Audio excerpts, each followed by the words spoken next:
If you're over 50 and taking vitamin D, here's a twist you're probably not hearing from supplement labels or social media.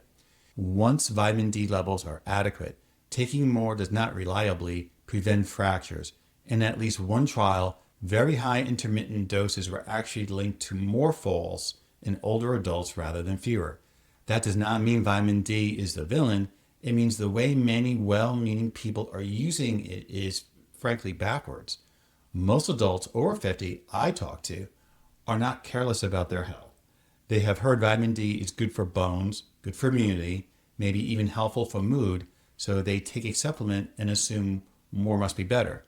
But when you actually look at the research, the randomized trials and meta-analyses, not just the headlines, a different picture starts to emerge. A lot of people are swallowing high doses without ever checking their levels and ignoring the broader factors that keep bones strong and fracture risk low. In this video, I'm going to walk you through the 3 silent vitamin D mistakes I see all the time in people over 50 and what to do instead. By the end, the goal is not to scare you away from vitamin D. The goal is to help you use it like a tool rather than a magic shield, avoiding deficiency without chasing extreme doses or lab numbers that do not match the evidence. My name is Marcus. I'm a research scientist and a wellness watchdog, and you're watching Health Sense or Nonsense. I spend hours digging through the medical journals and randomized trials so you don't have to. And please remember to like and subscribe. It really helps the channel. When I see vitamin D treated like sunshine in a capsule that fixes everything from osteoporosis to the meaning of life, my inner skeptic starts hissing like a vampire in daylight. Vitamin D is technically a hormone precursor rather than a traditional vitamin. When sunlight hits your skin, it converts a cholesterol derivative into vitamin D3. Your liver then converts that compound into 25-hydroxyvitamin D, which is the main blood marker physicians measure. Your kidneys convert that into the active hormone form called 1,25-dehydroxyvitamin D, which participates in calcium regulation, bone remodeling, and several immune pathways. One detail many people miss is that the correct lab test for vitamin D status is 25-hydroxyvitamin D. The active hormone form can appear normal even when stored vitamin D levels are low. That is why it is usually not used to screen for deficiency in otherwise healthy individuals. These are some of the largest and most rigorous studies I've found when reviewing vitamin D research in generally healthy older adults. The results repeatedly point toward a theme of moderation rather than extremes. Now let's get into 3 silent mistakes. Mistake number 1, megadosing without testing. One of the most common patterns I see is people taking large doses of vitamin D without ever confirming deficiency. 5,000 units, 10,000 units, sometimes even higher. The assumption is simple. Vitamin D is good, therefore more is better. Biology rarely works like that. Observational studies often show that people with higher vitamin D levels tend to have better health outcomes. However, those same individuals often exercise more, spend more time outdoors, and maintain healthier lifestyles overall. Observational studies show associations, not necessarily cause and effect. Randomized controlled trials attempt to isolate cause and effect by assigning people to receive vitamin D or placebo and tracking outcomes such as fractures, cardiovascular events, and mortality. When researchers analyze large trials in generally healthy adults without severe deficiency, routine high-dose vitamin D supplementation does not consistently reduce fractures or mortality once deficiency has been corrected. Several large meta-analyses examining fracture outcomes show diminishing returns once vitamin D levels are adequate. Correcting deficiency helps. Pushing levels significantly higher does not reliably produce additional benefit. In at least one large clinical trial, extremely high intermittent vitamin D dosing was actually associated with more falls rather than fewer.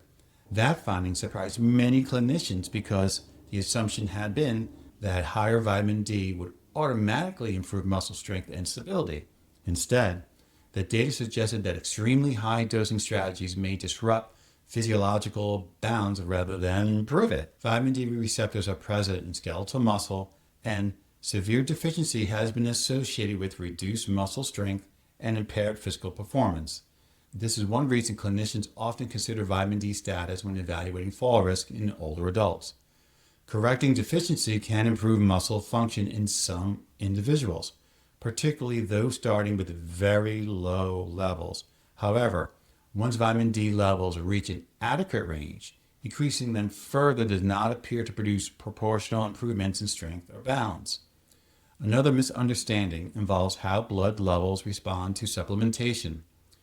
Two individuals taking the same daily dose may end up with very different blood concentrations depending on body weight, sun exposure, genetics, diet, and baseline deficiency. Vitamin D is fat soluble, meaning the body stores it. Excess intake can accumulate over time. Chronically high levels can lead to hypercalcemia, which simply means elevating calcium levels in the blood. Symptoms can include nausea, confusion, kidney stones, and abnormal heart rhythms in severe cases. These outcomes are uncommon at moderate doses, but illustrate why megadosing without testing is not a risk-free strategy. Before we move to mistake number 2, here is something that surprises a lot of people. Many adults over 50 already have vitamin D levels within the range most bone health guidelines consider adequate. Yet, they continue increasing their supplement dose because they believe optimal levels might be 70 or 80 nanograms per milliliter.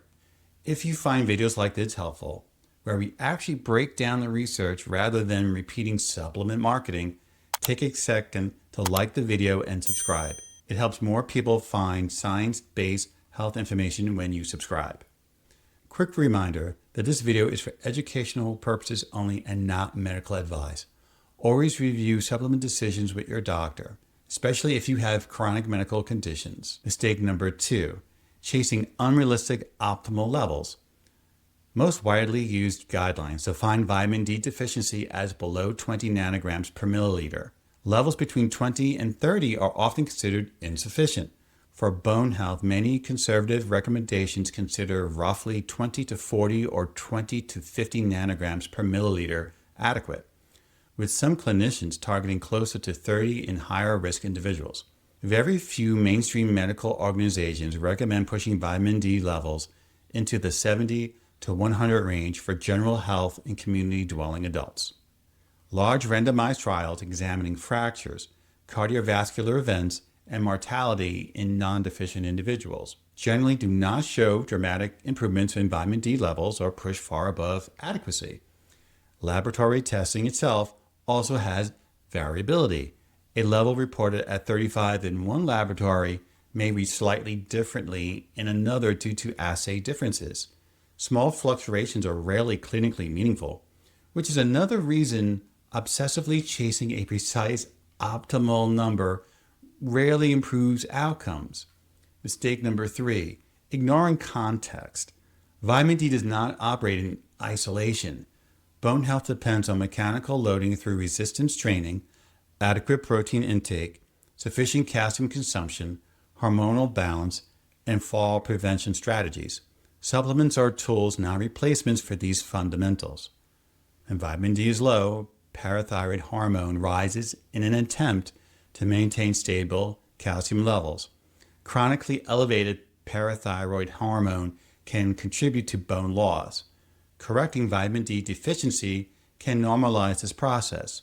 Once levels are adequate, however, pushing them significantly higher does not necessarily provide additional benefit.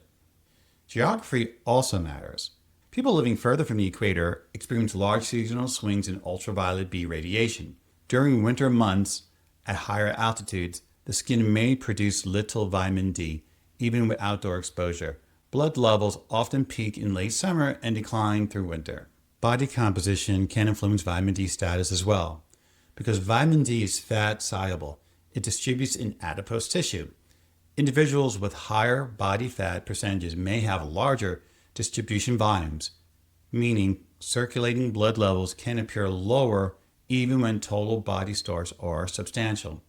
Certain gastrointestinal conditions such as celiac disease, Crohn's disease, pancreatic insufficiency, or bariatric surgery may reduce the body's ability to absorb fat-soluble vitamins. In these situations, clinicians may monitor levels more closely. When you zoom out, the constant theme across the research is moderation. Avoid deficiency, avoid megadosing, measure when appropriate, adjust deliberately, and recheck periodically. One practical way to think about vitamin D is as a calibration tool rather than a performance enhancer. Imagine a thermostat in your home. If the temperature drops too low, you turn the heat on. If it climbs too high, you turn it down. But you would not keep turning the heat up simply because the thermostat is functioning. Vitamin D works the same. Adequacy matters. Excess rarely adds benefit. A simple framework can help people think about vitamin D more rationally. First, identify whether you have risk factors for deficiency, such as limited sunlight exposure, darker skin pigmentation, obesity, malabsorption disorders, or advanced age. Second, consider testing rather than guessing. Third, if supplementation is needed, use moderate doses aimed at correcting deficiency rather than aggressively chasing high numbers. Fourth, recheck levels after a reasonable interval to confirm that your approach is working. One additional nuance worth understanding is that vitamin D interacts with other nutrients involved in bone metabolism. Calcium intake, magnesium status, and overall dietary protein all influence skeletal health. Vitamin D facilitates calcium absorption, but without adequate dietary calcium, the effect is limited. This is one reason bone health guidelines often emphasize a combination of adequate calcium intake, physical activity, and fall prevention strategies rather than focusing exclusively on a single nutrient. Another point supported by several meta-analyses is that vitamin D may have modest benefits for respiratory infections, particularly in individuals who begin with low levels. However, the effects are generally modest and not uniform across all trials. This again reinforces the idea that correcting deficiency is helpful, while megadosing beyond adequacy rarely produces dramatic benefits. Another important concept that helps explain the vitamin D debate is the difference between correcting deficiency and maintaining sufficiency. When someone is truly deficient, clinicians may temporarily recommend higher doses to restore normal levels. Once levels reach an adequate level, however, the goal usually shifts towards maintenance rather than continued escalation. Maintenance intake is typically much lower than the initial correction dose. Think of it like filling a reservoir. When the level is low, you need more inflow to refill it. But once a reservoir is full, you only need enough to keep it stable. Continuing to pour large amounts into an already full reservoir rarely produces additional benefit and eventually create problems. Sunlight exposure also plays an important role in vitamin D status. The body produces vitamin D and ultraviolet B radiation interacts with cholesterol compounds in the skin. However, this process becomes less efficient with age, which is one reason supplementation becomes more common after 50. Geography and season also matter. In northern regions, during winter months, even regular outdoor exposure may produce very little vitamin D. Diet contributes as well, although food sources are relatively limited. Fatty fish such as salmon, sardines, and mackerel contain meaningful amounts, and fortified foods like milk and some cereals can provide smaller contributions. While diet alone rarely corrects significant deficiency, it can help stabilize levels once adequacy has been achieved. Taken together, these factors highlight a simple message supported by research literature. Vitamin D status reflects a combination of sunlight exposure, diet, body composition, health status, and supplementation. Looking at the entire picture usually leads to better decisions than focusing on a single laboratory number in isolation. Before we wrap up, I'm curious about something. If you have had your vitamin D level tested recently, what number did you get? And what did your doctor recommend? I'm always interested in seeing the range people are told is optimal, because sometimes that range looks very different from what large studies suggest. Quick reminder that this video is for educational purposes and not medical advice. Always review supplement decisions with your clinician, especially if you have chronic medical conditions or take prescription medications. Also, please remember to subscribe and like this video. My name is Marcus. I'm the Wellness Watchdog, and you're watching Health Sense or Nonsense. Wellness Watchdog out.